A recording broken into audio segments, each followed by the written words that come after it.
কৃষ্ণৰ সমান পায়া গোপী সবে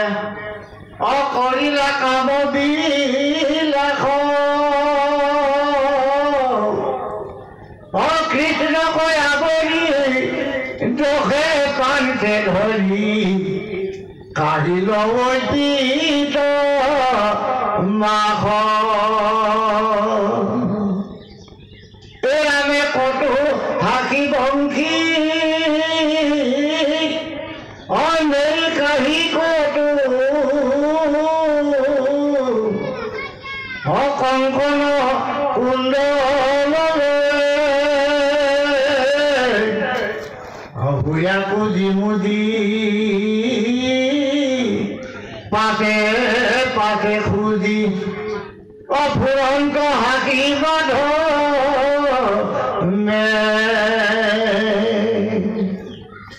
আবে আবে গুপ দয়া অকৰা মুখ দয়া ফুৰিব সবাৰ মন কৃষ্ণৰ বিনয়ে হাসি গুপি পাছে অপিন্ধাও বস্ত্ৰ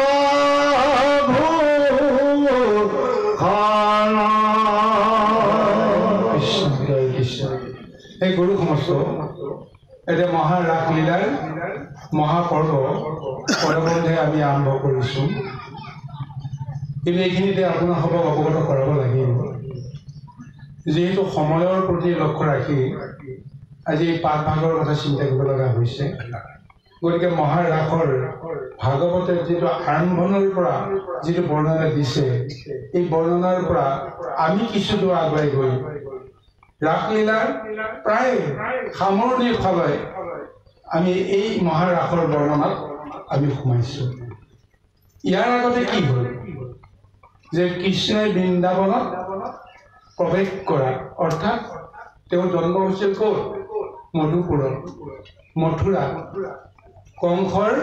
কাৰাগাৰৰ অন্ধকূপ তাৰ পৰাই প্ৰভু ভগৱন্তে লীলা আৰম্ভ কৰিছে জীৱৰ লীলাটো আৰম্ভ হয়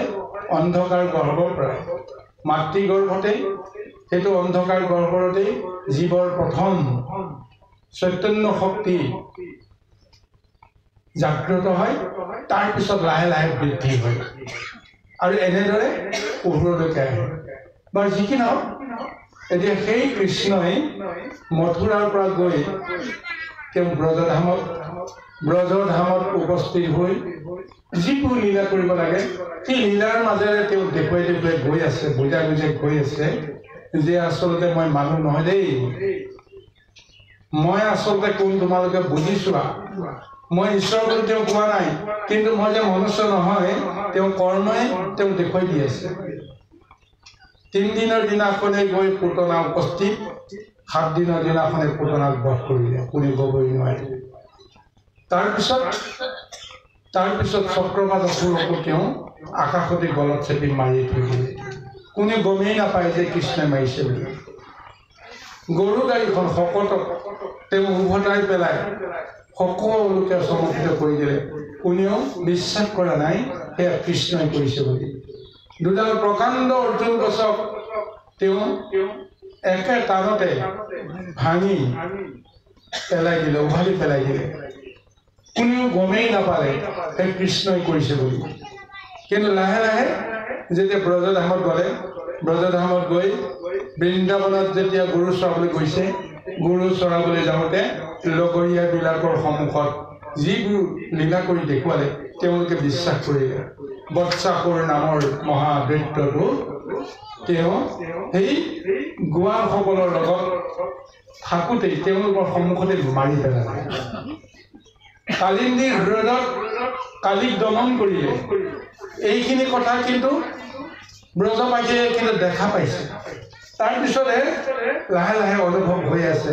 যে আচলতে এইজন মানুহ নহয় এইজন জগতৰ ঈশ্বৰ এই কাৰণতহে আমি বৰ আনন্দ মনেৰে এইখন সংসাৰ যিদিনাখনেই কৃষ্ণই আজি ব্ৰজধামত নন্দৰ গৃহত যেতিয়া তেওঁ পদাৰ্পণ কৰিলে সিদিনাখনৰ পৰাই আমাৰ সকলোৰে মন প্ৰাণ আনন্দত পুলকিত হৈছে তাৰ মাজতে যেনিবা দৈত্য দানৱসকল আহিল সেই সকলকো কিন্তু কৃষ্ণই কিবা প্ৰকাৰে তেওঁলোকক মাৰিলে অৰ্থাৎ আমাক ৰক্ষা কৰিবৰ কাৰণে তেওঁ বৃন্দাবনত আহিছে এই ধাৰণাটো লৈ লৈ এটা সময়ত গোপীসকলৰ মনত দৃঢ়তাৰে এই ধাৰণাটো সোমাই গ'ল যে আচলতে ইমান দিনে যিজন কৃষ্ণক প্ৰাণৰ স্বামী বুলি আমি অপেক্ষা কৰি আছো এইজন প্ৰাণৰ স্বামী কোনদিনাখন পাম আমাৰ মনে সদায় তপ কৰি আছে কিন্তু সেইজনক কি ৰূপত আহিব আমি এতিয়ালৈকে গম পোৱা নাছিলো কিন্তু নন্দৰ পুত্ৰই সেইজনে হ'ব লাগে যিজনক আমি সদায় বিচাৰি আছো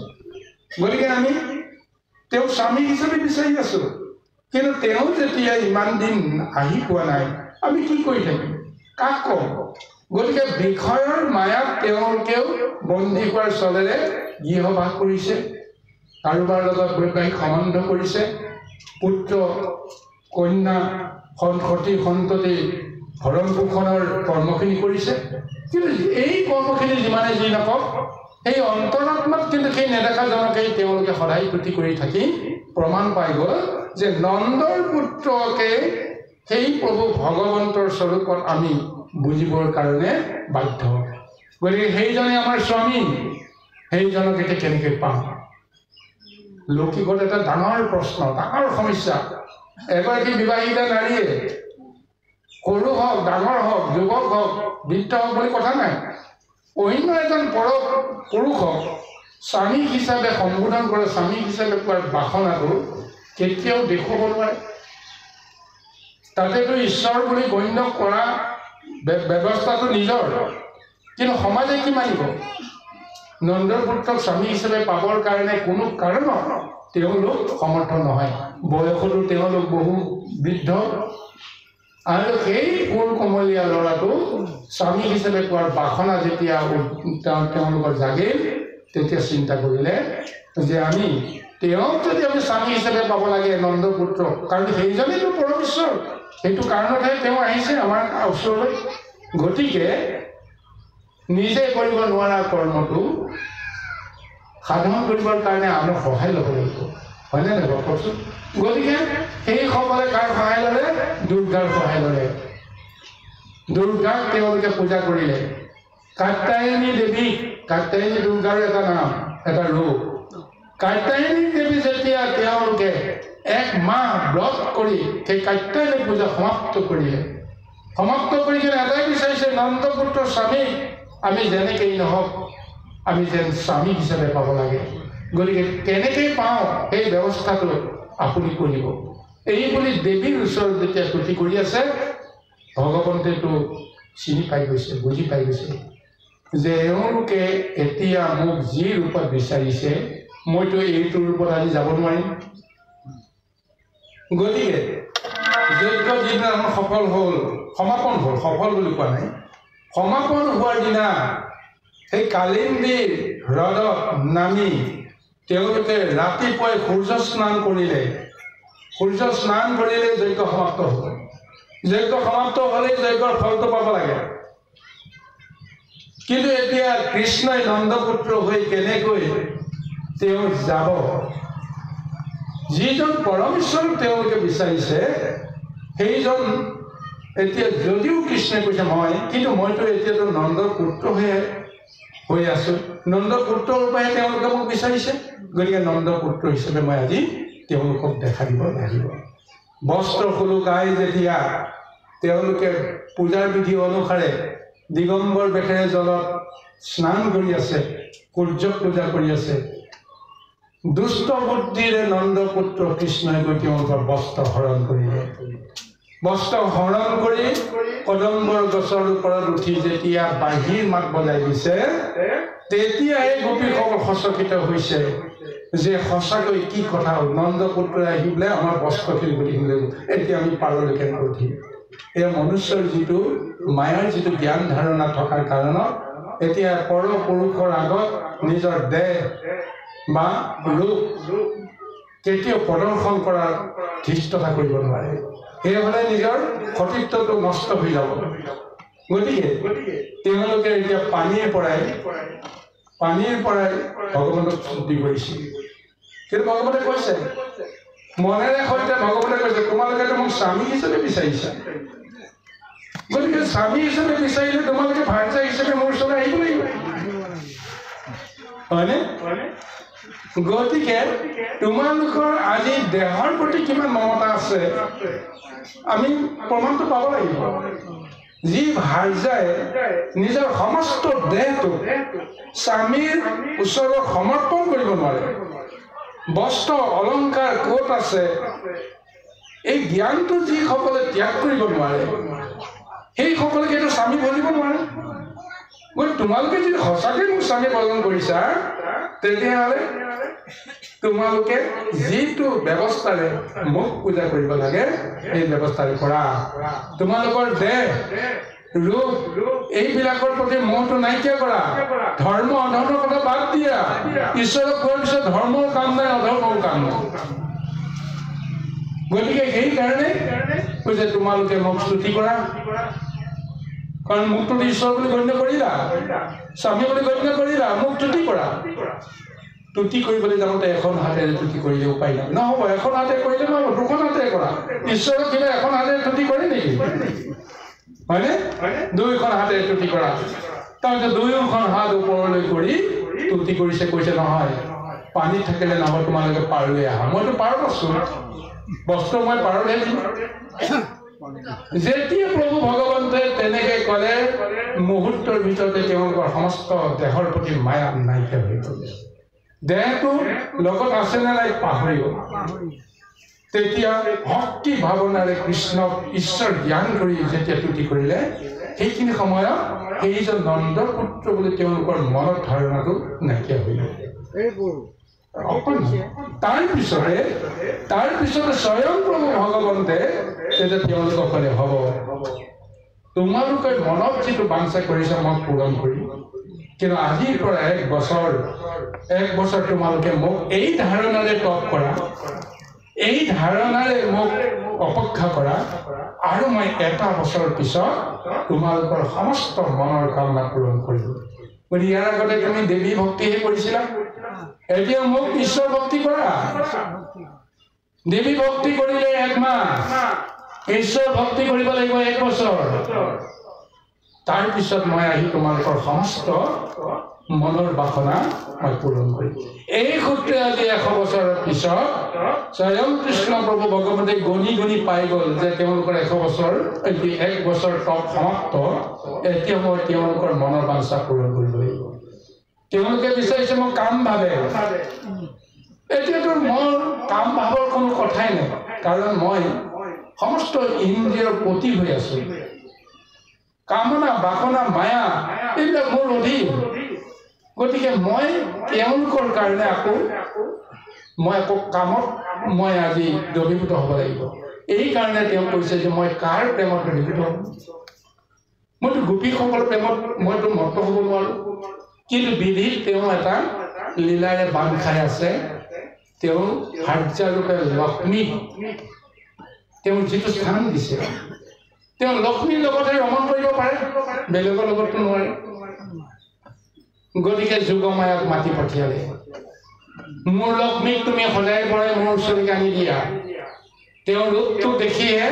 বাকীখিনি কৰ্মখিনি কৰিব পাৰিব যোগমায়াই সমস্ত বৃন্দাবনত যোগমায়াৰ শক্তি প্ৰয়োগ কৰি দিলে শক্তি প্ৰয়োগ কৰি দিয়াৰ লগে লগে নিশাৰ বৃন্দাবন লক্ষ্মীময় হৈ পৰিল জাতিষ্কাৰ হৈ পৰিল যতে দেখে লক্ষ্মীৰ সেই সুন্দৰ দেহটো দেখাৰ লগে লগে ভগৱন্তৰ হৃদয়টো বোলে কামনাৰ উদ্ৰেক হৈ গ'ল সেই লক্ষ্মীৰ কামত উদ্ৰেক হৈ তেওঁ বাংশী বজাই দিলে মনৰ আনন্দ যিটো আমাৰ অনুভূতি প্ৰকাশ হয় সেই অনুভূতিটো বাহিৰ সুৰেৰে প্ৰকাশ কৰি দিয়াৰ লগে লগে ব্ৰজধামত শুই থকা সেই গোপীসকলৰ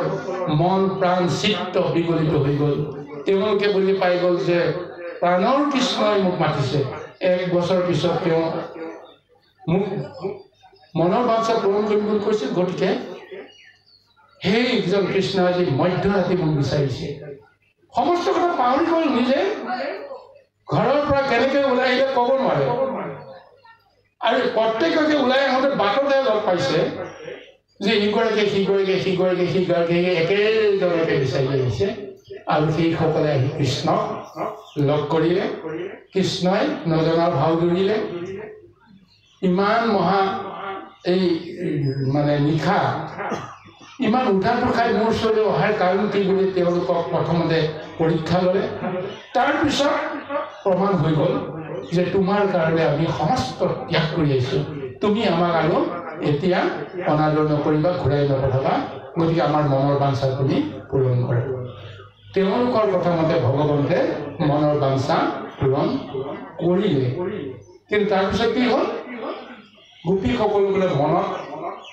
লাহে লাহে অহংকাৰ ভাৱ আহিল কৃষ্ণই ঈশ্বৰৰ জ্ঞান ধাৰণাটো বাদ দি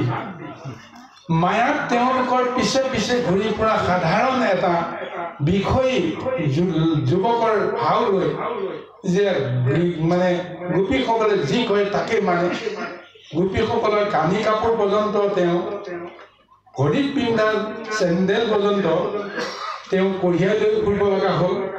গতিকে এনেকুৱা আচৰণ দেখি গোপীসকলে চিন্তা কৰিলে যে মই নাথাকিলে কৃষ্ণই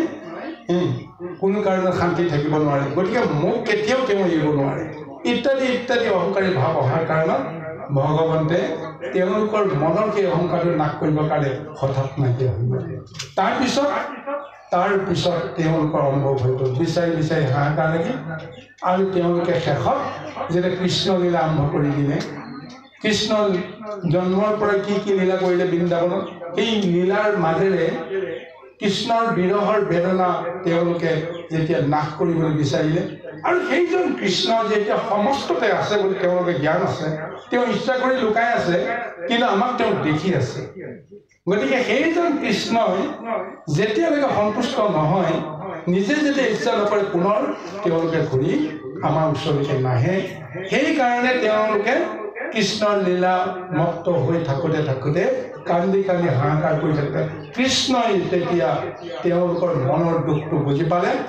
সমস্ত বিষয়ৰ মল তেওঁলোকৰ দেহৰ পৰা আঁতৰি আহি পৰম শুদ্ধ হ'ল সেইকাৰণে পুনৰবাৰ হঠাতে কৃষ্ণক দেখুৱাই কৃষ্ণৰ ৰূপ ল'লে আৰু গোপীসকলক পুনৰবাৰ দেখা দিলে তাৰ পিছৰে পৰা এই মহাভাগৱতৰ পদবন্ধৰ যিটো মহাৰাসলীলা প্ৰত্যেক গোপীৰ লগতে যত গোপী তত কৃষ্ণ হিচাপে প্ৰত্যেকৰে অংগে অংগে যি এটা স্পৰ্শন আৰু সেই স্পৰ্শনৰ মহা অনুভৱ কেনেকৈ গোপীসকলে কৰিলে তাৰ এই সুন্দৰ বৰ্ণনাৰে আজি মহাৰাসলীলা আৰম্ভ হৈছে আহক আমি পদৰ মাজলৈকে আমি আগবাঢ়ি যাওঁ প্ৰভু কিবা এটা কম বুলি কৈছিল কৃষ্ণ হয় যেনেকৈ আপুনি প্ৰস্তুতিটোৰ বিষয়ে আৰম্ভণি যেনেকৈ ক'লে এই প্ৰস্তুতিৰ ক্ষেত্ৰত আমাৰ ভকতৰ সামঞ্জস্য কোনো কথা এটা ক'ব জয় কৃষ্ণ যেনেকৈ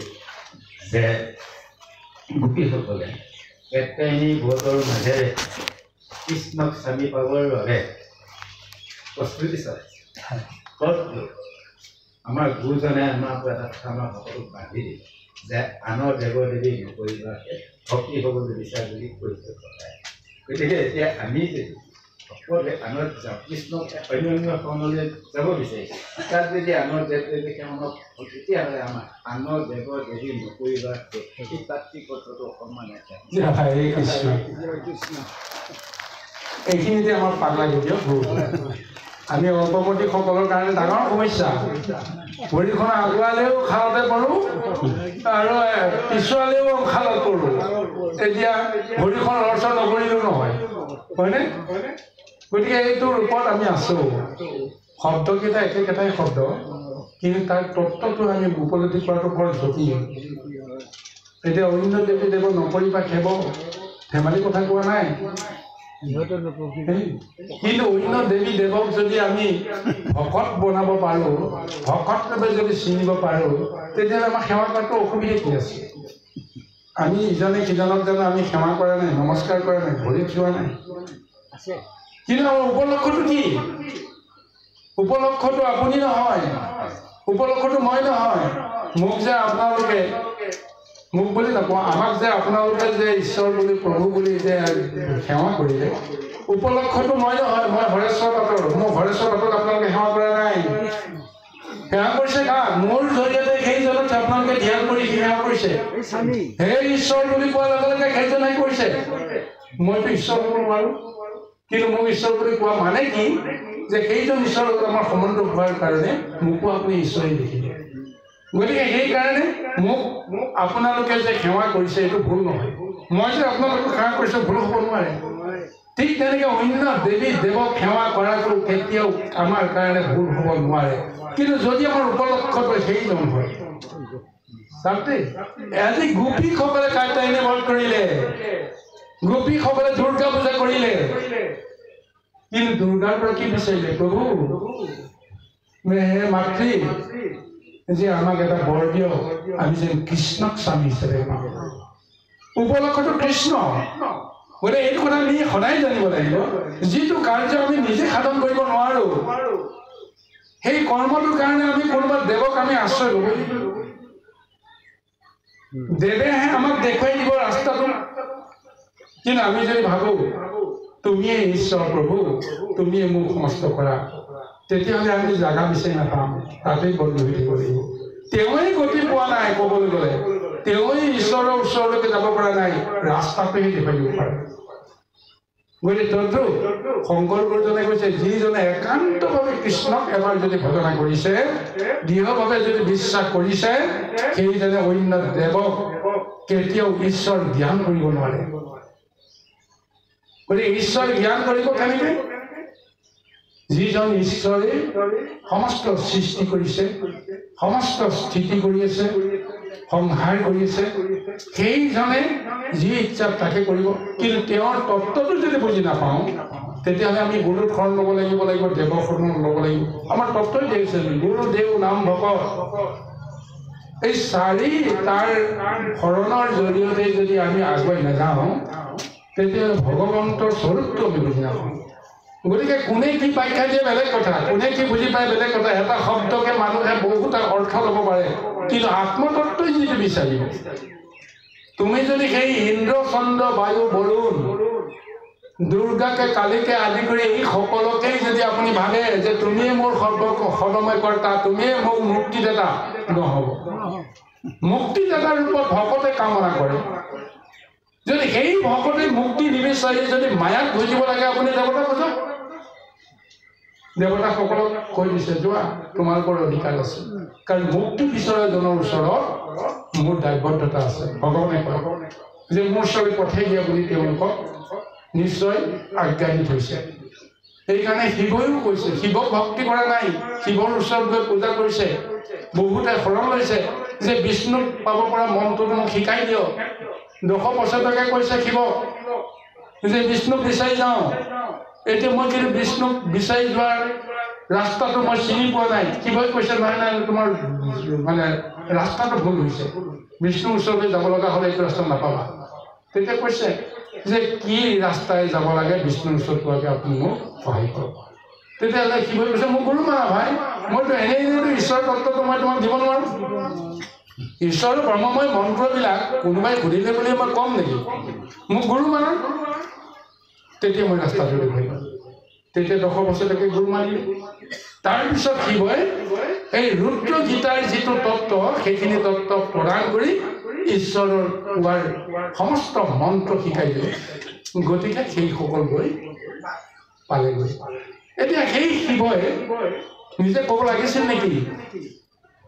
যে নাই নাই তুমি যি বিচাৰিছা মই দিব পাৰোঁ দিয়া কিয় বিষ্ণুৰ ওচৰত যাব লাগে কোনো দেৱই সেইটো কেতিয়াও ক'ব নোৱাৰে কিন্তু আমি বিষয়ত বহি থকা সকলে তাতেই আমি উজুতি খাই আছোঁ এতিয়া আমি সদায় গুৰু সেৱা কৰি আছোঁ ঘৰত বেমাৰ আজাৰ কিবা এটা হোৱাৰ লগে লগে বিষ্ণুৰ কথা পাহৰি গ'ল আই বাই হয়নে আৰু অন্যান্য কিবা কিবি তন্ত্ৰ মন্ত্ৰ কবিৰাজ এইবিলাকৰ ওচৰত যোৱাৰ লগে লগে আমাৰ কি হৈ গ'ল ঈশ্বৰৰ প্ৰতিও আমাৰ বিশ্বাস নাইকিয়া হৈ গ'ল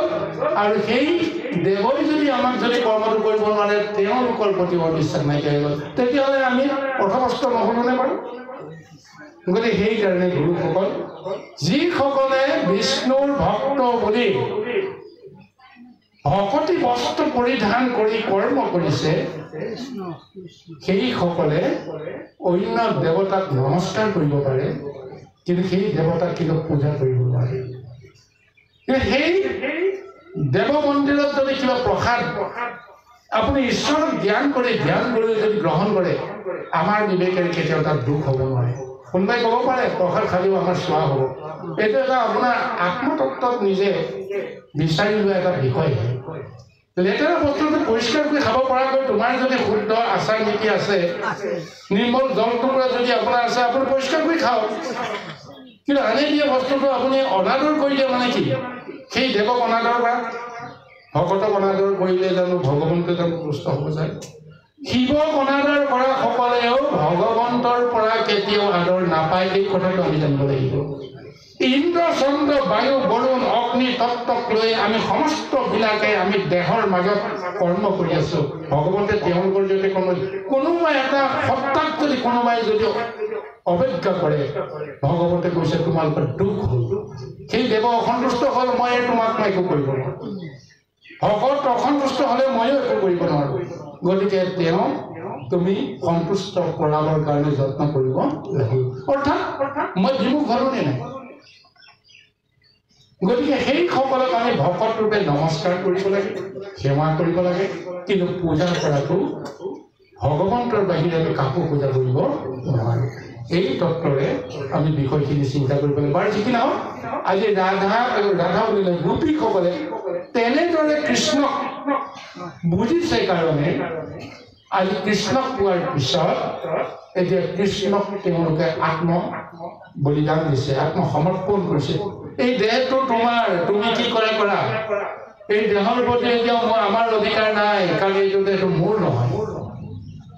তোমাৰ হাগৰ পুতলা, তুমি পুতলাটো যেনেকেই তুমি লাৰি পিটিকি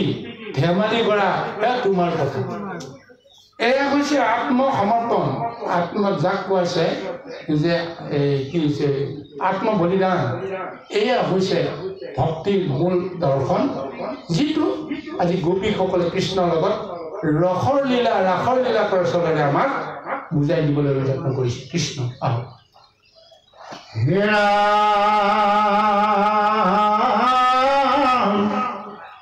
অনন্তৰে হৰি বুলিলা খাদৰি অগোপীৰ উৎসৱ দেখি মুকুলয় এসংগে ৰাসকে লিৰংগে হৰায়া দেখবে সখী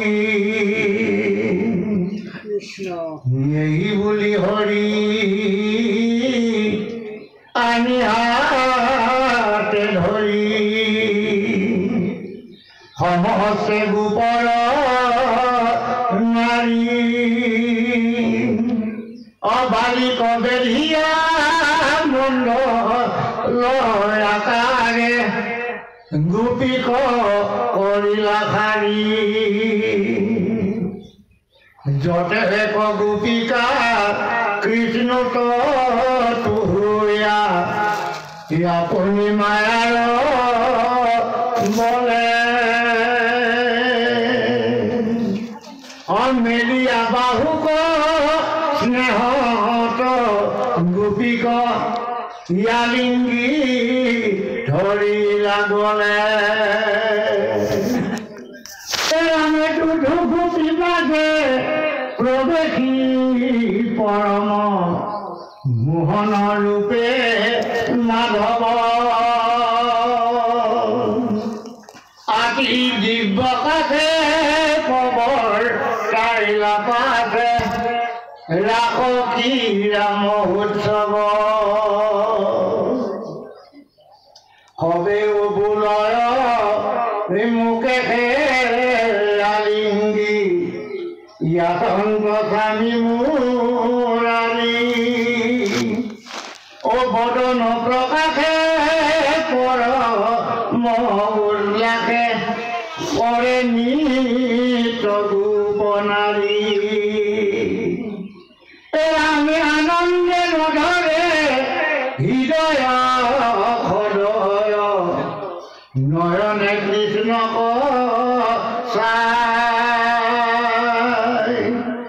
ও কৰ চৰণ চলায়া চলায়া প্ৰেমে গুণ গীত গায়।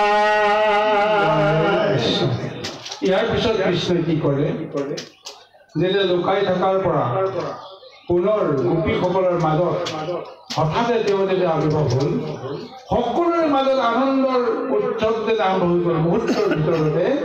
এতিয়া সেইজন কৃষ্ণই এতিয়া তেওঁলোকৰ মাজত এতিয়া দেখা দিয়া, সেই কৃষ্ণক লৈ তেওঁলোকে নানান ধৰণৰ এতিয়া উৎসৱ কৰিছে। তাৰপিছত কৃষ্ণই ক'লে যে মইতো এজনে, তোমালোক 1600, এতিয়া তোমালোকক মই একেলগে কেনেকৈ তোমালোকৰ মুখকেইখন চাম। গতিকে তেওঁ এটা ইংগিত দিলে যে তোমালোক চাৰিওফালে মণ্ডল আকাৰত তোমালোকে এটা অৱস্থান কৰা, মাজত মই থাকিম আৰু তাৰপিছত তোমালোকে মোক প্ৰাণ ভৰি দৰ্শন কৰা, তাৰপিছত যিটো ভাবিছা মোক কেন্দ্ৰ কৰি সেইখিনি লীলা তাৰপিছতে হ'ব। এইখিনিতে প্ৰভু ভগৱন্তে মহা পাৰমাৰ্থিক লীলা আৰম্ভ কৰি দিলে। মণ্ডল আকাৰত সকলোৱে ঘূৰি আছে, কৃষ্ণই যদি এজনেই হয় তেওঁ থিয় হৈ থাকিলে কোনফালে চাব, এফালেহে চাব, পিছফালে চাব নোৱাৰে, ইফালে ইফালে চাব নোৱাৰে, তেওঁতো ঘূৰিও তাকৰি ঘূৰিও থাকিব নোৱাৰে। তেওঁ প্ৰথমতে থিৰ হৈ আছে, লীলা আৰম্ভ কৰি দিলে। প্ৰত্যেক গোপীৰ অন্তৰাত্মাক সেই যোগমায়াৰ শক্তিয়ে এনেকৈ এক দৰ্শন দি দিলে, প্ৰত্যেকগৰাকী লোকে দেখিছে কৃষ্ণই মোৰ ফাললৈ চাই আছে, মোৰ ফালে হাঁহি আছে। পিছৰ ফালে থকা গোপীখিনিও চিন্তা কৰিছে কৃষ্ণই মোৰ ফালেহে চাই আছে, মই কৃষ্ণক দেখি আছো। এজনেই কৃষ্ণ যিফালে চাই মনেৰে যিটো ধাৰণা কৰে সেইটো ৰূপকে গোপীসকলে দেখি আছে। গতিকে এজন কৃষ্ণৰ কিমানটা এটা ৰূপ, বাকী সকলক কিন্তু ভাবিবৰ কাৰণে বাধ্য কৰাইছে যে কৃষ্ণ মোৰ লগতহে আছে, মোৰ ফালে চাইছে, বেলেগৰ ফালে চাইছে নাচাইছে ক'ব নোৱাৰো। গতিকে এইটো এটা মহালীলা নহয় নে বাৰু?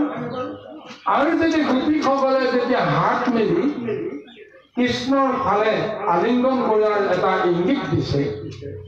কৃষ্ণয়ো প্ৰত্যেকগৰাকী গোপীকে সেই আলিংগনটো দি হাত মেলি প্ৰত্যেকগৰাকী গোপীৰ ফাললৈকে অগ্ৰসৰ হৈছে। শেষত দেখা গ'ল কৃষ্ণ মাজত নাই, প্ৰত্যেকগৰাকী গোপীৰ কাষত প্ৰত্যেকগৰাকী গোপীক আলিংগন কৰি আছে। এইজন কৃষ্ণ কোন কৃষ্ণ? নন্দৰ পুত্ৰ কৃষ্ণ এটাই নহয় জানো বাৰু? এজন নন্দ পুত্ৰ কৃষ্ণই কেনেকৈ 1600 গোপীৰ লগত আলিংগন কৰিব পাৰে একে সময়তে? এই লীলাটো কিন্তু কোনেও বুজি পোৱা নাই, গোপীসকলে বুজি পোৱা নাই, কিন্তু বুজি পোৱা সকলে বুজি পাই আছে, দেখা সকলে দেখি আছে। আৰু সেইসকলক দেখুৱাবৰ কাৰণে, সেইসকলক বুজাবৰ কাৰণে ভগৱন্তে এইখন নাটক কৰিছে। সেইসকল আকাশত ৰৈ আছে দেৱতাসকল, তেওঁলোকেতো আগৰ পৰাই জানে যে ভগৱন্তে গৈ বৃন্দাবনত এইবোৰ লীলা কৰিব।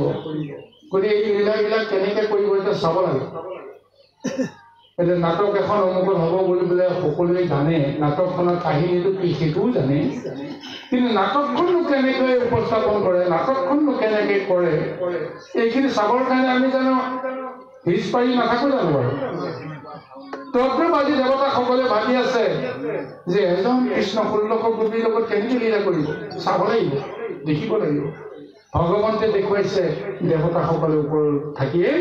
চাইছে। অৰ্থাৎ ভগৱন্তে যি কৰে মনুষ্যৰ কাৰণে এইবিলাক লীলা নকৰে,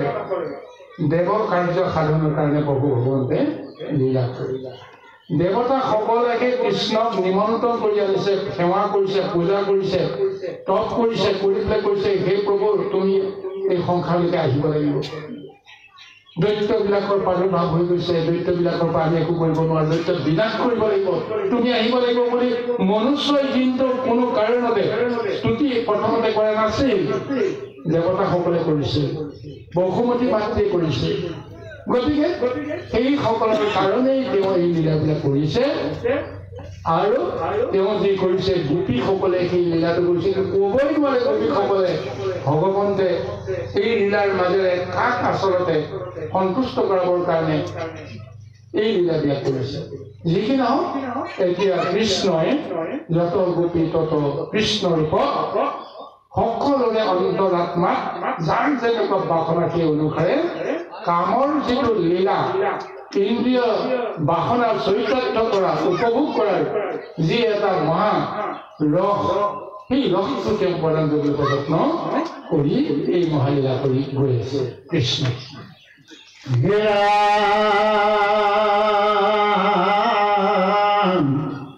বলয়া কংকন কৰে ৰুণ ও জনকে বাজে কি অনুপুৰে জনকে থমকে কৃষ্ণৰ সঙ্গে গোপিনী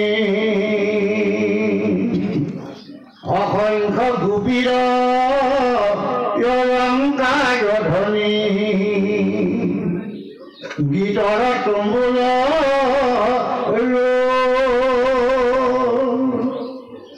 অমৃত গৰিষে উঠলি হৰিষে অস্বৰ্গৰ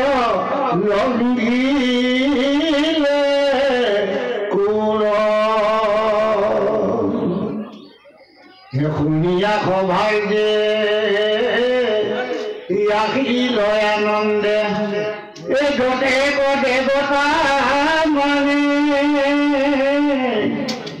ও আকাশ জুৰিয়া ৰংগ চাই ৰৈল এই অনেক কোটি মানে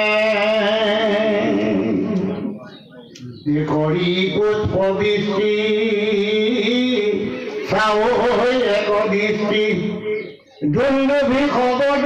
গাৱে অপ্ৰধান গন্ধৰ্বে অপেক্ষয়া সঙ্গে কৃষ্ণৰ জমক গাৱে এতিয়া গোপীসকলে এতিয়া কৃষ্ণক পোৱাৰ লগে লগে এতিয়া তেওঁলোকে কৃষ্ণৰ লগত মহা ৰংগলীলা কৰিবৰ কাৰণে নৃত্য গীত কৰিছে নাচি বাগি কৃষ্ণ গীত গাই তেওঁলোক বাউল হৈছে আৰু এই কৃষ্ণ ধ্বনিত এতিয়া সমস্ত জগত মুখৰিত হৈ তিনি ত্ৰৈলোক ভেদ কৰি স্বৰ্গত যেতিয়া এই ধ্বনি গৈ লাগিল দেৱতাসকলে সুৰত ধ্বনিত ৰ'ব নোৱাৰি মহা আনন্দ মনেৰে তেওঁলোকে মৰ্তলৈ আহি কৃষ্ণৰ এই মহাৰাস লীলা নৃত্য লীলা চাই তেওঁলোক আপ্লুত হৈ গৈছে চাৰিওফালে বিমানত থাকি তেওঁলোকে কৃষ্ণক দৰ্শন কৰি আছে এয়া হৈছে মহাৰাস লীলা এতিয়া সেই প্ৰভু ভগৱন্তে আমাক আধ্যাত্মত কেনেকৈ ৰাখিলে কৰি আছে মই এগৰাকী গোপী আপুনি এগৰাকী গোপী আমি প্ৰত্যেকে এগৰাকী গোপী নহয় জানো বাৰু এই গোপীসকল কোনে নচুৱাই আছে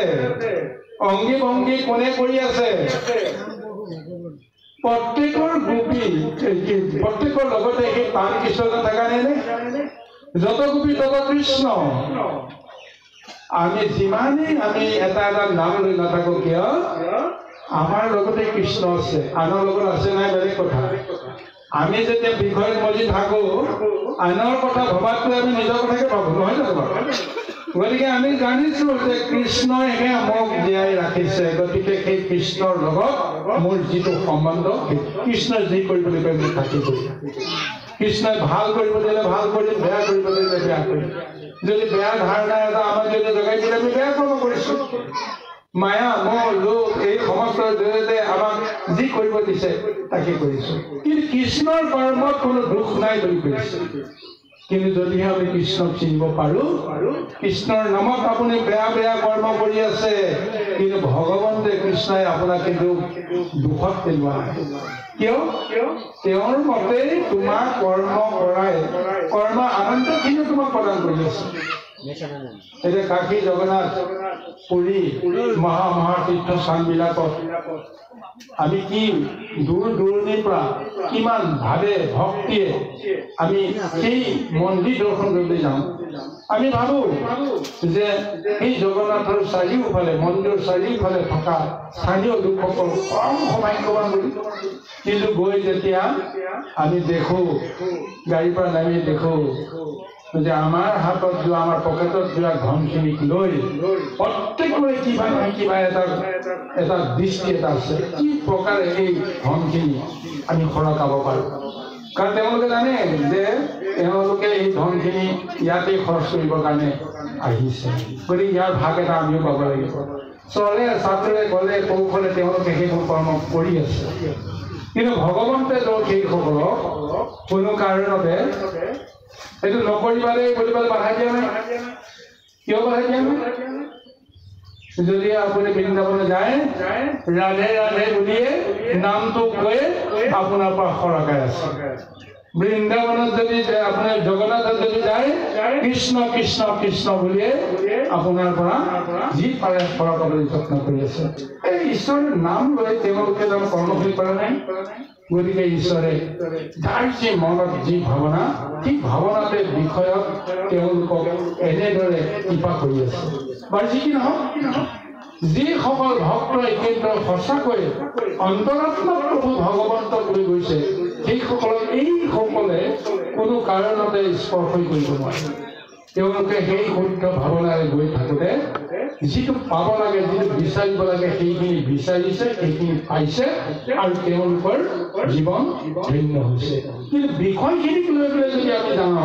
তেতিয়াহ'লে আমাক সেইসকলে পাব যে বৃন্দাবনলৈ যাম যে অমুক অমুক অমুক অমুক বস্তুখিনি মই লৈ আহিম, দ্বাৰকালৈ যাম অমুক অমুক অমুক অমুক বস্তুখিনি ভাল ভাল বস্তুখিনি লৈ আহিম। এই বিষয়খিনি লৈ পেলাই যদি আমি যাওঁ আমাকতো পিৰি কৰিব মানে ঠিকেই নহয়। আজি ভগৱন্তক লৈ আমি প্ৰত্যেকে ৰাস লীলা কৰি আছো, আমি কিন্তু বুজি পোৱা নাই। গতিকে আজি কিন্তু এই বৃন্দাবনৰ গোপীসকলে সঁচাকৈ নিজকে বুজিছে, কাৰণ তেওঁলোকৰ নিজৰ বুলি কোনো এটা আকাংক্ষাই নাই। ধন অযোগ্য বিভূতি সম্পদ সমস্তবিলাক এৰি থৈ গুচি গৈছে। এজন নন্দপুত্ৰ কি আছে ওপৰৰ পৰা ক'বলৈ গ'লে তেওঁ মানুহটোৰ বাহিৰে এইটো নহয়, কিন্তু মানুহটোকে লাগে আন একো নালাগে। আজি এই ধাৰণাই গৈছে, হে প্ৰভু কৃষ্ণই ক'ব তোমাক কি লাগে কোৱা, মই সমস্ত দিম। প্ৰভু তোমাৰ পৰা মোক একো নালাগে, কেৱল তোমাৰ চৰণৰ মোক দাস কৰি লোৱা, তোমাৰ চৰণ সেৱাৰ কৃপাখন তুমি মোক পাৰা, মোক একো ধন অচিত বিভূতি নালাগে। ভগৱানে কৈছে মোৰ চৰণৰ লগতে তোমাক সমস্তখিনিকে মই প্ৰদান কৰিলোঁ। এইবোৰ ভগৱন্তে তেওঁৰ অন্তৰাত্মাক তেনেকেই সেই মহাশক্তিখিনি প্ৰদান কৰে। আজি গোপীসকল সেইটো যে মই আহিলো তোমালোকৰ মনোবাঞ্ছা পূৰণৰ কাৰণে, গতিকে মোক লৈ তোমালোকে যি খেলা খেলা। কৃষ্ণও নিজৰ দেহটোক এৰি দিছে আৰু গোপীসকলেও কৈছে যে মোৰ দেহটোক লৈ তুমি কি কৰা যে এয়াই হৈছে ৰসলীলা। কৃষ্ণ আৰু যিহেতু এই মায়াৰ লগত কোনো দিন এৰাই নাই, কিন্তু মায়াহীন অৱস্থাৰে কৃষ্ণই থাকিব পাৰিলেও তেওঁ নাথাকে। গতিকে মায়া সাৰথি কৰি তেওঁ কৰ্ম কৰি আছে কাৰণে আমাক এই জ্ঞানটো দি দিব গৈছে আচল ৰসলীলা যে আমি বৃন্দাবনত কৰি আছো। সেই বৃন্দাবন কোনখন বৃন্দাবন? আমাৰ দেহ বৃন্দাবনৰ কথাই কোৱা হৈছে। 16,000 নাৰী আমাৰ দেহৰ ভিতৰতে আছে। এই নাৰীসকলে গোপী, কাৰ লগত সম্বন্ধ? অন্তৰাত্মাৰ লগত সম্বন্ধ, প্ৰাণ শক্তিটোৰ লগত সম্বন্ধ। আৰু সেই প্ৰাণ শক্তিটোৱে নিজৰ সমস্ত ৰস খিৰাই খিৰাই প্ৰতি নাৰীয়ে প্ৰতি অংগই সেই শক্তিবিলাকক পাইছে আৰু সেইজনে পৰম আনন্দ উপভোগ কৰিছে। কিন্তু কিবা কাৰণে কোনোবা এটা নাৰীয়ে যদি ভগৱন্তৰ কৃপা নাপায় তেতিয়াহ'লে গোটেই দেহটোৱে আমাৰ কি হৈ যাব? দেহটোৱে এক ভয়ংকৰ এক যন্ত্ৰণাক পাব লাগিব। সামান্য এডাল নাৰীৰ শিৰৰ গণ্ডগোলৰ কাৰণে আমি সমস্ত দেহটোক পীড়াত ভুগিব লাগে। গতিকে এইকাৰণে আজি বৃন্দাবনত কোনো গোপীকে তেওঁ অসন্তুষ্ট কৰিব বিচৰা নাই আৰু নাই কাৰণে সেই প্ৰভু ভগৱন্তে যিটো লীলা কৰিছে এই লীলাটো চাবলৈ গ'লে এয়া লৌকিক নহয় এই লীলা আধ্যাত্মিক লীলা পাৰমাৰ্থিক লীলা দেহৰ মাজেৰে কৰি আছে আধ্যাত্মিক লীলা আৰু সমস্ত দেৱগণক তেওঁৰ এই মহা ৰহস্য তত্ত্ব বুজিবৰ কাৰণে আজি এই ৰাসলীলাৰ নাটকৰ জৰিয়তে দেৱতাসকলৰ অন্তৰাত্মাক বহিবৰ কাৰণে প্ৰযত্ন কৰিছে আৰু সেইসকল আহি আকাশ মণ্ডলত ৰাসক্ৰিয়াৰ সমস্ত ৰূপ ৰস তেওঁলোকে পান কৰি আছে কৃষ্ণ এইটো পিছত আমি যাম ইমান সুন্দৰকৈ কথাখিনি আনিছে মই তাত ক'ব বিচৰা নাই ধন্যবাদহে জনাইছোঁ আমাৰ গণগুণ এই বিষয়েহে আপোনাক অকণমান ক'ব বিচাৰিছোঁ যে গোপীসকলক প্ৰতি মুহূৰ্ততে পৰীক্ষা লৈ লৈ লৈ লৈ শৰৎকালতহে আপোনাৰ ৰাস দিয়া হৈছে এতিয়া আমি প্ৰকৃততে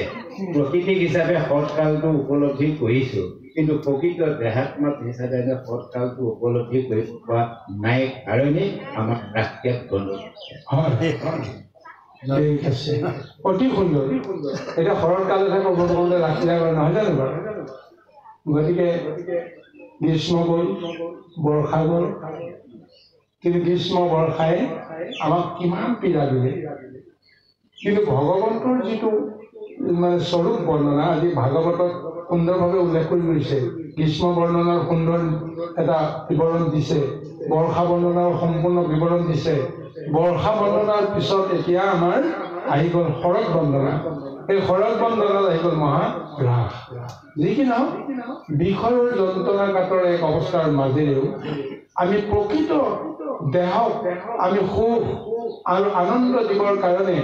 আমি শৰৎকাল আমি বিচাৰিব লাগিব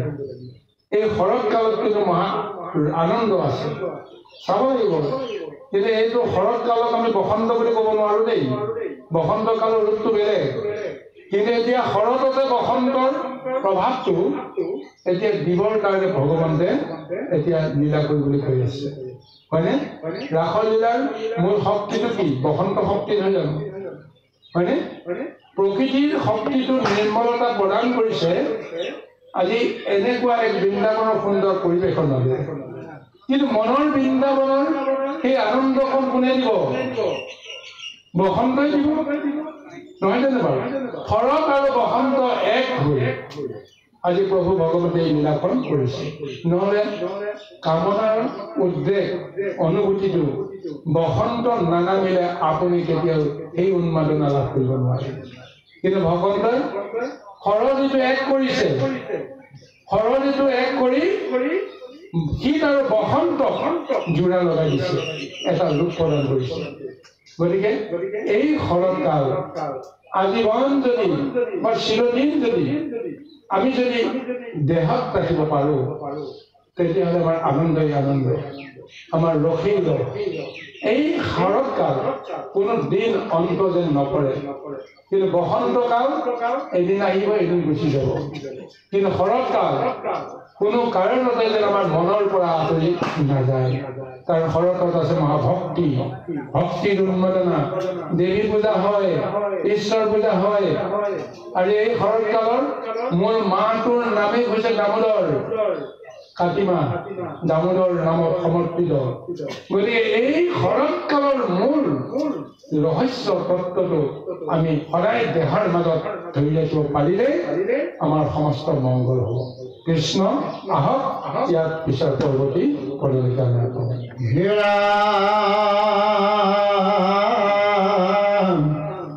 আনন্দে মৃদঙ্গ ৰংগে বজাৱয় এই তাল কৰতা নথকি অতাল সেৱলৈ আলিংগী কৃষ্ণ গোপিনী নাথে চকী মধ্যে মধ্যে কৃষ্ণ প্ৰকাশ কৰন্ত গোপীৰ অংগ সংগত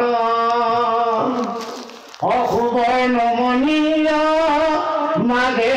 মাঘে যেন জলই মহামরকট এরামে মদন উৎসবে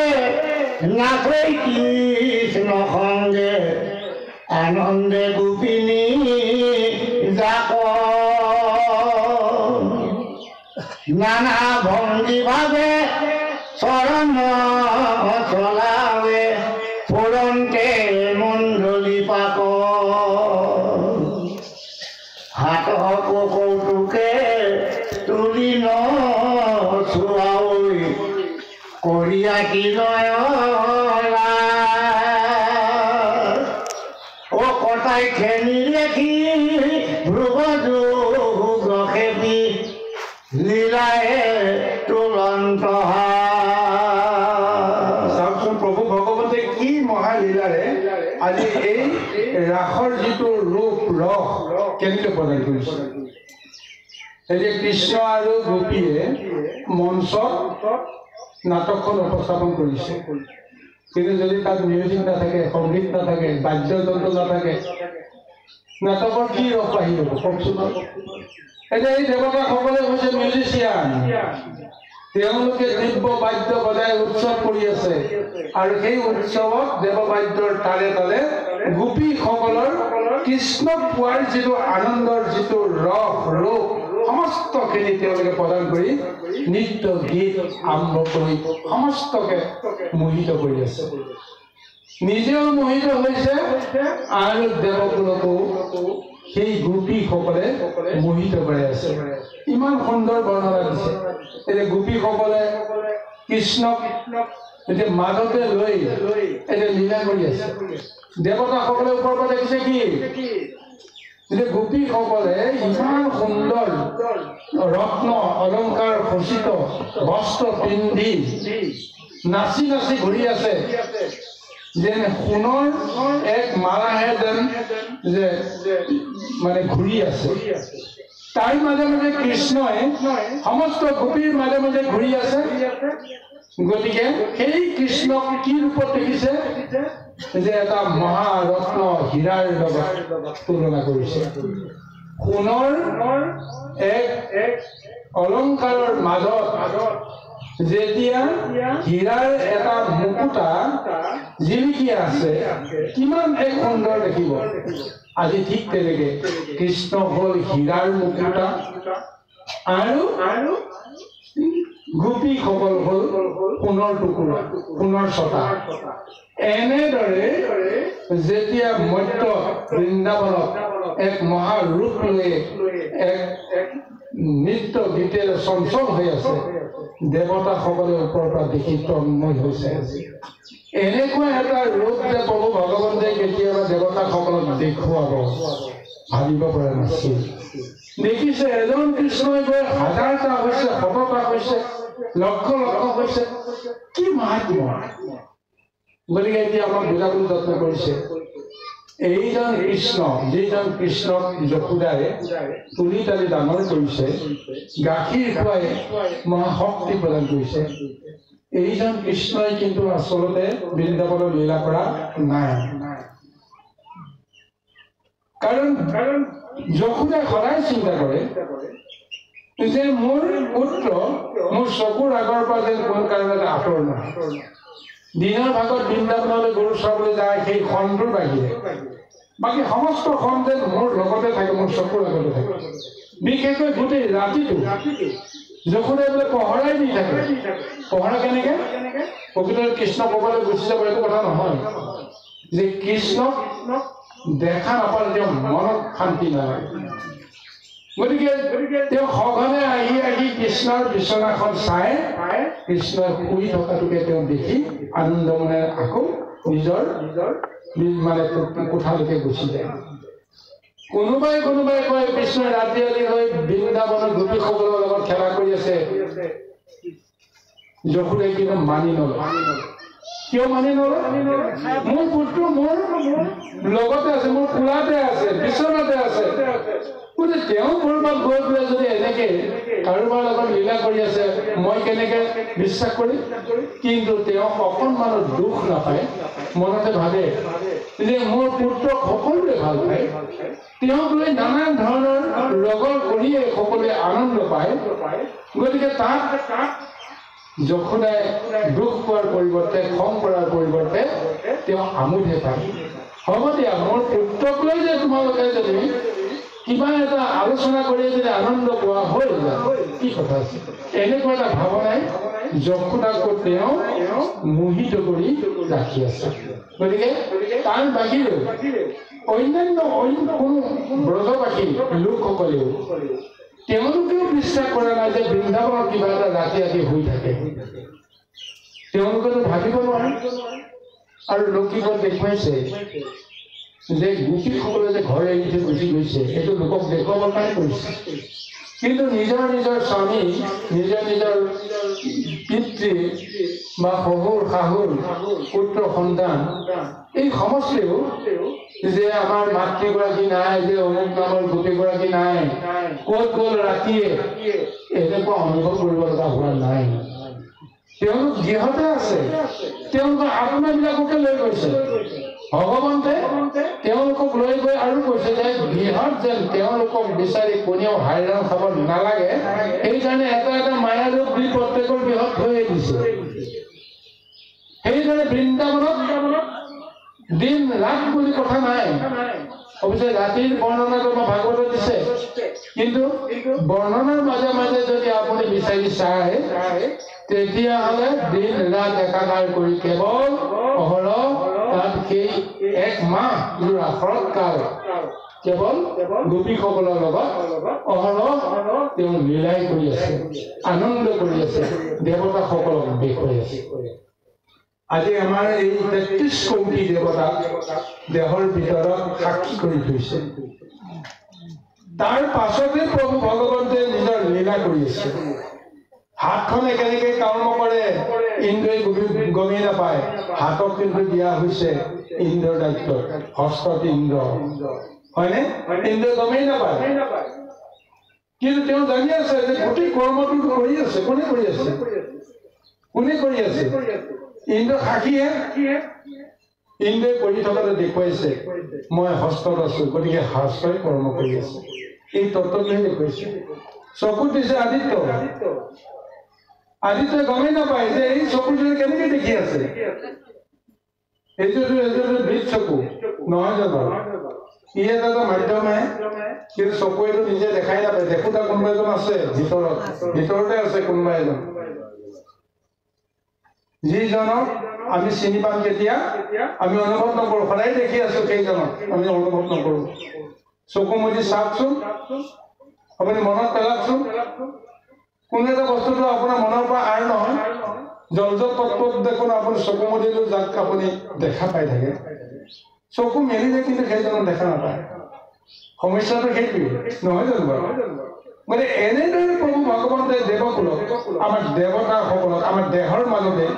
এই ৰাসলীলাখনক এতিয়া সৰ্বসাক্ষী হিচাপে তেওঁলোকক দৰ্শন কৰি আছে। তেওঁলোকে কৃতাৰ্থ হৈ আছে। হাতে যেতিয়া গুৰু কৰ্ম কৰিব,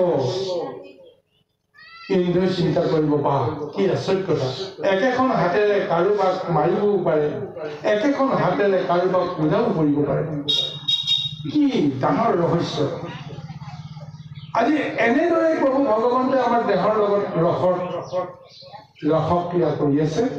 আমি আত্মবুদ্ধিৰে এই কথাখিনি জানিবলৈ যত্ন কৰিব পাৰিলেই আমাৰ নিজকে আটাইতকৈ বেছি সৌভাগ্যৱান বুলি আমি গণ্য কৰিব পাৰোঁ। কৃষ্ণ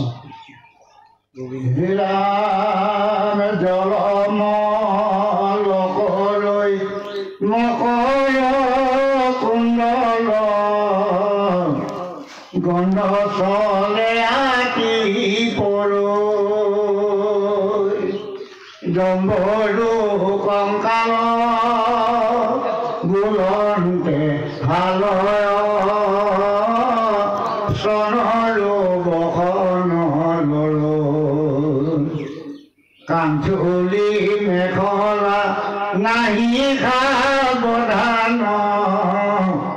শিথিল মেখলা বন্ধ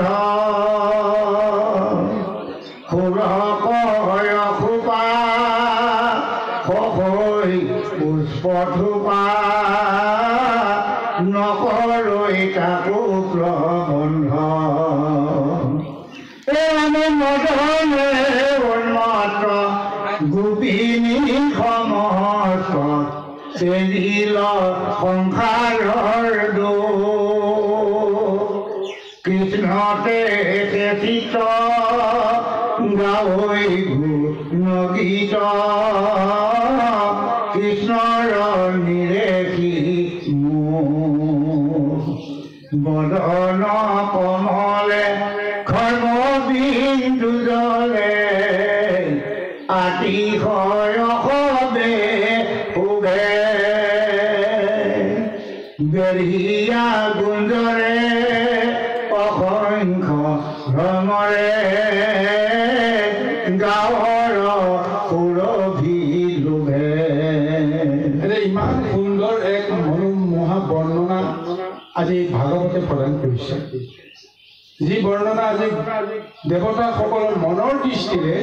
যিটো প্ৰত্যক্ষ কৰিছে সেই বৰ্ণনাটোকে আমাৰ ভাগৱতে দিছে। যে গোপীসকলৰ এই বৰ্ণনাটো দিছে ডম্বৰু সদৃশ তেওঁলোকৰ দেহ আৰু সেই দেহত ইমান সুন্দৰভাৱে বস্ত্ৰ অলংকাৰ পৰিহিত কৰি সেই বস্ত্ৰ অলংকাৰে যেতিয়া নাচনৰ চেৱে চেৱে তালে তালে যেতিয়া গুঞ্জৰিত এটা ধ্বনি উঠে সেই ধ্বনিটো শুনিবলৈ ভাল মনোমোহা আৰু যেতিয়া নৃত্যৰ গীতৰ তালে তালে যেতিয়া তেওঁলোকে যেতিয়া চাপৰিব লগা হয় উঠিব লগা হয় দেহৰ সমস্ত বস্ত্ৰ অলংকাৰ কেতিয়াবা কেতিয়াবা যথাস্থানত নাথাকে কিবা খুলকি পৰে খোপা খুলকি পৰে বস্ত্ৰ খুলকি পৰে আৰু গোপত অংগবিলাকো উদিত হয় তথাপিও কামনাৰ উন্মোদনা তেওঁলোকৰ ভিতৰত যেনেকৈ জাগ্ৰত হৈছে নিজৰ দেহৰ প্ৰতিও তেওঁলোকৰ কোনো ভূক্ষেপ নাই। গতিকে এনেকৈ এটা ৰূপ আজি কৃষ্ণক লৈ তেওঁলোকে কৰিছে। যেতিয়া সঁচাকৈ কামনাত যদি দগ্ধ হোৱাৰ এই সময়ত নিজৰ জ্ঞান চেতনা বুদ্ধি সমস্তবিলাক লোপ পাই যায়। নিজকে ক'ব নোৱাৰে তেওঁলোকে কি কৰিছে, দেহটো আছে নে নাই তাকো ক'ব নোৱাৰে। লজ্জাবোধবিলাকো নাইকিয়া হৈ যায়, অহংকাৰ নাইকিয়া হৈ যায়। যদি লজ্জা অহংকাৰ ভয় শংকা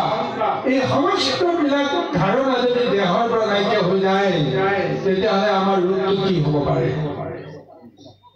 বাস্তৱত দেখা যায় সেই দুটা ৰূপৰ দুটা প্ৰক্ৰিয়া আছে। যদি ভক্তি ভাৱেৰে আপুনি তেনেকৈ দেহক যদি এটা ৰূপ দিব পাৰে তেতিয়াহ'লে আপুনি পৰম গতি পাব পাৰে, কৃষ্ণৰ লগত আমাৰ সম্বন্ধ হ'ব পাৰে।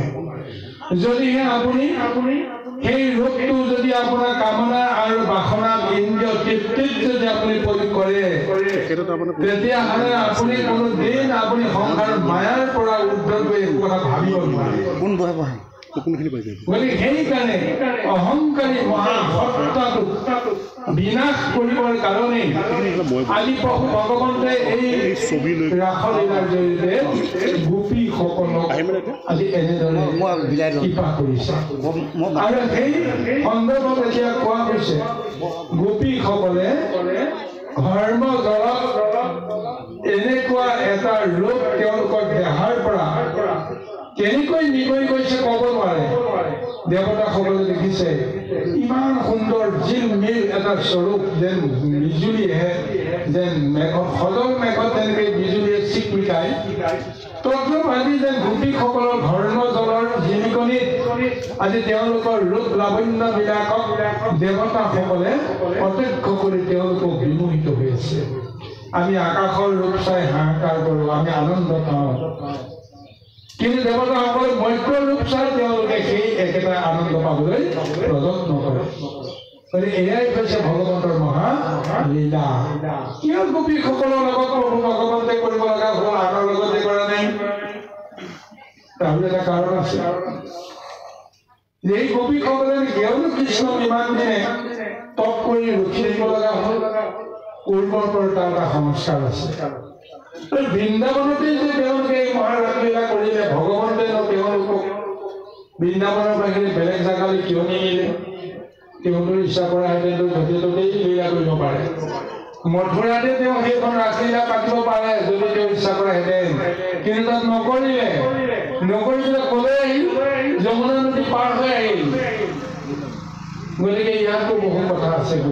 গুৰুসকল গতিকে এই আধ্যাত্ম লীলা বা লৌকিক পাৰমাৰ্থিক লীলা এক কৰি যদি আমি যদি তাৰ বিষয়টো যদি বিশ্লেষণ কৰোঁ তেতিয়াহ'লে আমি সৃষ্টিৰ পাতনিৰ গুৰুকৰ পৰা আমি আৰম্ভ কৰিব লাগিব কিয় গোপীসকলে চিনি পালে যে এইজনৰ কাৰণে আমি ৰৈ আছো ইমান দিন এইজনে আমাৰ প্ৰাণৰ স্বামী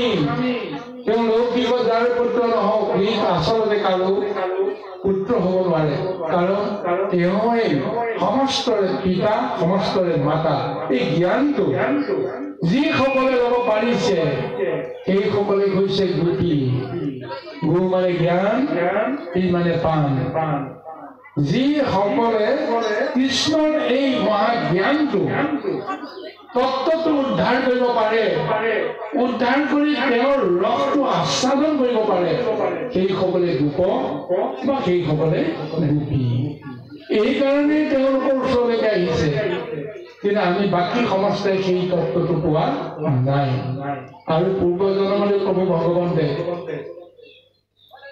যমুনাৰ লগত লীলা কৰিম বুলি তেওঁ বাক্য দিলে গতিকে যমুনা য'ত আছে মথুৰা বৃন্দাবন তাতেই তেওঁ নিৰ্মাণ কৰিছে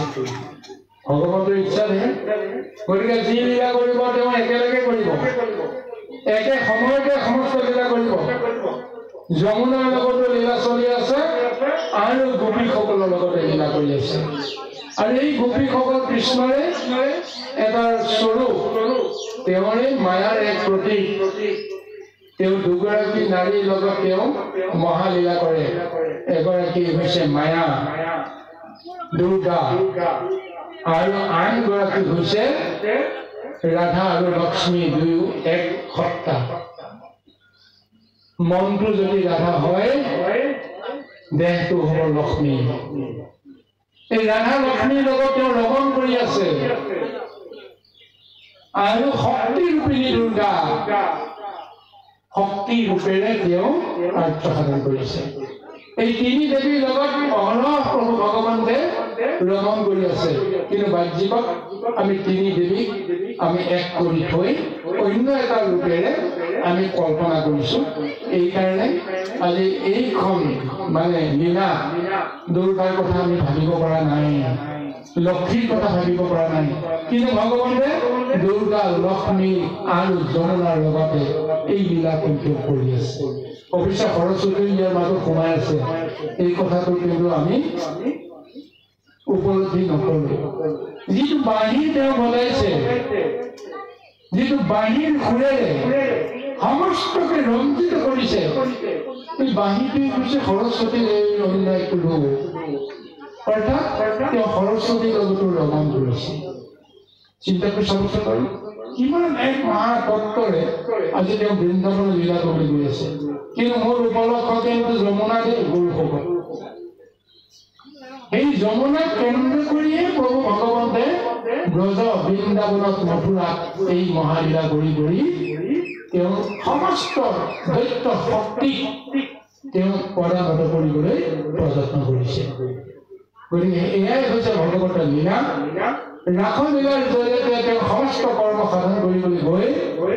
আমাৰ দেহৰ মাজত এই বৃন্দাবনৰ ৰসলীলাখন আমি যদি চিনাক্ত কৰিব পাৰো তেতিয়াহ'লে আমিও কেতিয়াও ভগৱন্তৰ প্ৰেমৰ পৰা ৰসৰ পৰা আমি কেতিয়াও আঁতৰি আহিব নোৱাৰো কৃষ্ণ